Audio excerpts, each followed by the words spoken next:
the Ron Paul rally, getting ready to march on the White House. Who has fought and died for this country for 10 generations. And I have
of people that have decided this is an event that has to happen, and we have to be here. And there are people today who have traveled, as Nate mentioned, from as far away as Alaska. There are people who, at the last minute, took overnight buses and got on trains and made carpools happen. Yeah. So for all of you, thank you so much for being here today and making this possible.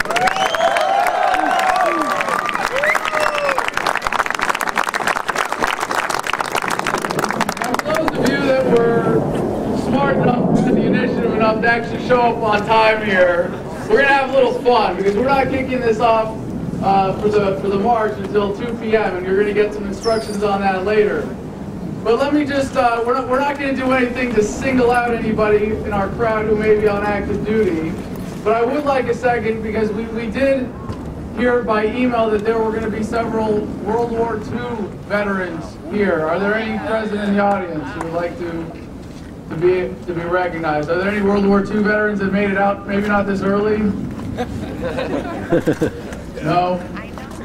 All right, do we have any Korean War veterans in the audience?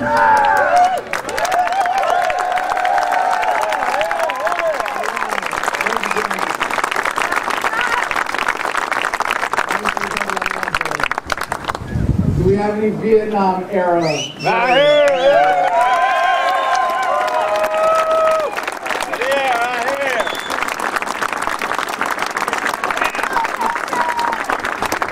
Do we have any First Gulf War era veterans here today?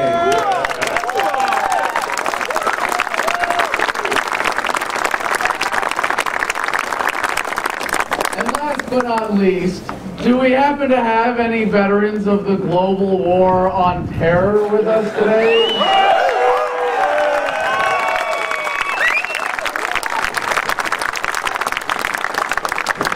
All right, that was the easy part. What comes next? Is there anybody here representing the Coast Guard today? Oh, come on, come on. There's got to be a few. I know there are a couple of hands in the back. They're in the back.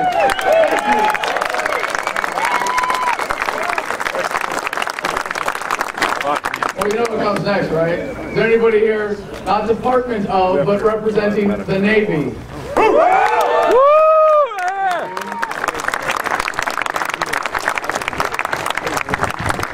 You might not, I don't know, be able to hear this, so listen up really closely, but I know that there are a lot of gentlemen and ladies from the Air Force.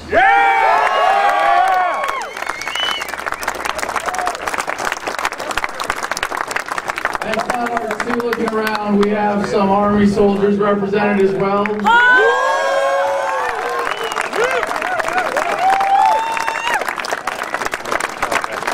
And I know we're such a small, elite fighting force. In a crowd like this, we might be small in numbers, but can I hear from the Marines here today? Thank you, thank you. Well, as I said, the outpouring of support for this event, for making it possible, has just been overwhelming. And I'm not here to speechify myself or to listen to myself talk. The message of this event is simple. Ron Paul is the choice of the troops.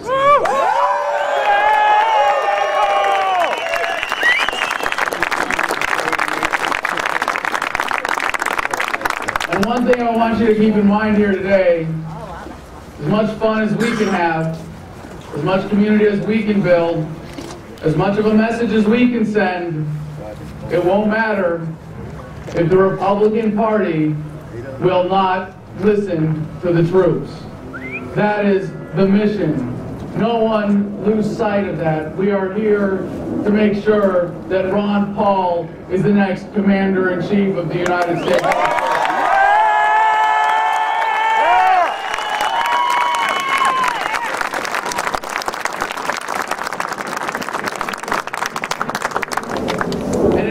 Shouldn't be that hard. This is what I've been saying, and I don't claim to speak for the troops.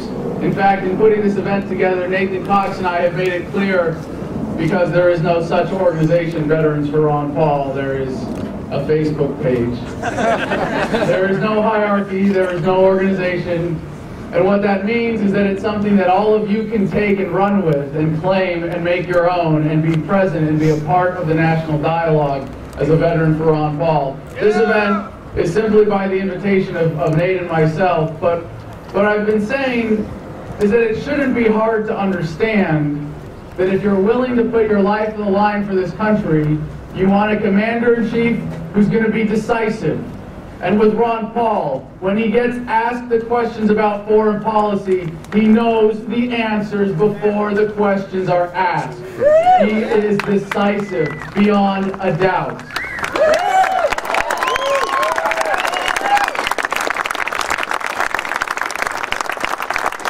The second thing you want is a Commander-in-Chief who's going to put America's security first. Not Israel's, not Iraq's, not Afghanistan's, not trying to police the world, but when we sign up to risk our lives, we do it to defend our fellow Americans.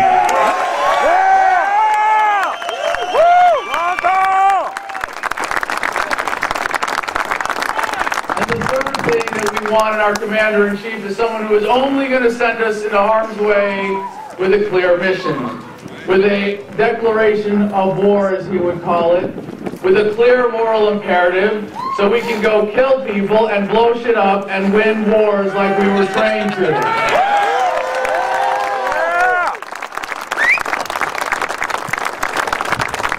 So I hope it's not presumptuous of me to say that there are a few veterans and active duty soldiers that share my sentiments on those points, but I'm really going to leave it at that. I have a few words for the president later, but don't we all? We have a few gestures for the president later. Don't get too excited. You are going to be standing in formation very still for an extended period of time today.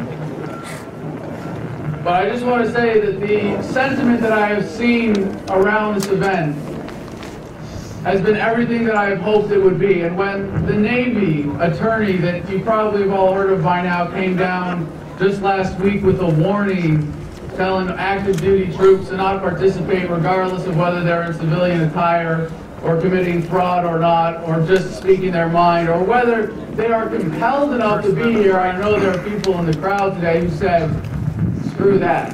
Hell yeah! Yeah! And we know what side we're on, and we're going to be marching for Ron Paul no matter what you say.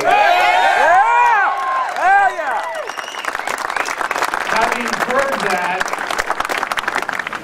the sentiment that has come out, the reaction has just been everything I could possibly have hoped it would be, and if anything, it has given me all the more courage to be here. So we have an incredible lineup of speakers because they are the ones that have invested the most in this event. We have some of the organizers of this event that you're going to hear from, but really these are the winners of the YouTube video contest. These are the people that actually help get the word out. A lot of you are here because of the people you're about to hear from. So without further ado, I don't have thorough introductions for all of these speakers, as you might imagine. And our first one would prefer not to be identified by last name, so I'll just bring up Matt, who you might know from YouTube as Project Deep Cover.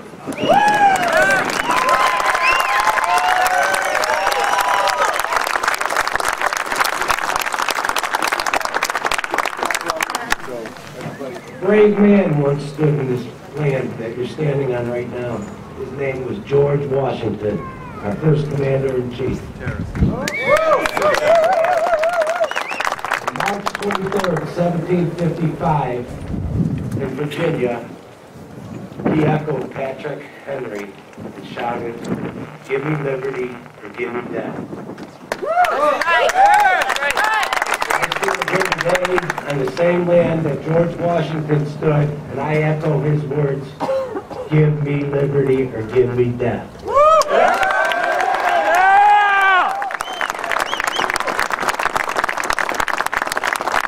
Some in the media seem to think we don't exist.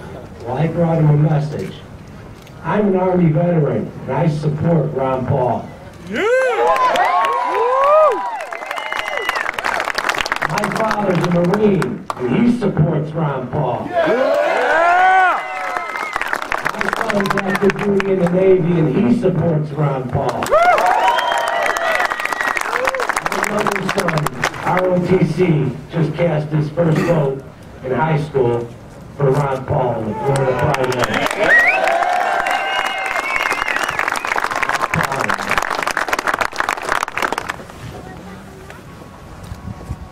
Patrick Henry said that the Constitution wasn't an instrument for the government to contain the people, that it was an instrument for the people to contain the government. Amen. Yeah. And I have a message for Obama. Ron Paul is coming. Yeah.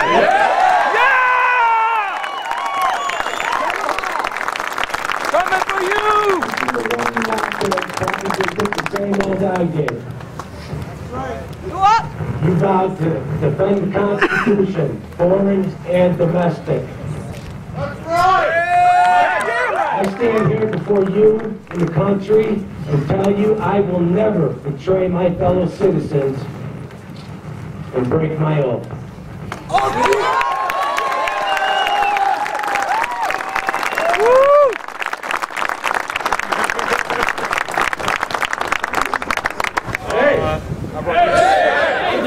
How you guys doing? All right. Hey, thanks to the internet, we're all here. And thanks to the internet, we're at the dawn of a new age of enlightenment. We are the information generation, and we are changing things. Collectively, we stopped SOPA and PIPA. Collectively, we're going to end the Fed. Collectively, we're going to elect Ron Paul president. This is the most excited I've ever been about politics. I've never been to Washington, D.C. before.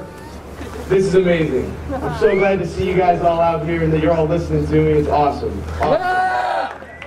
And, you know, a lot of people are really wary about a candidate promising so much change now that we're at the anti-climax of the Obama presidency. But you know what? I've got hopes for Ron Paul. I'm not really worried about Obama. He promised he'd close Gitmo. Instead, he authorized indefinite detention. Yeah, not cool.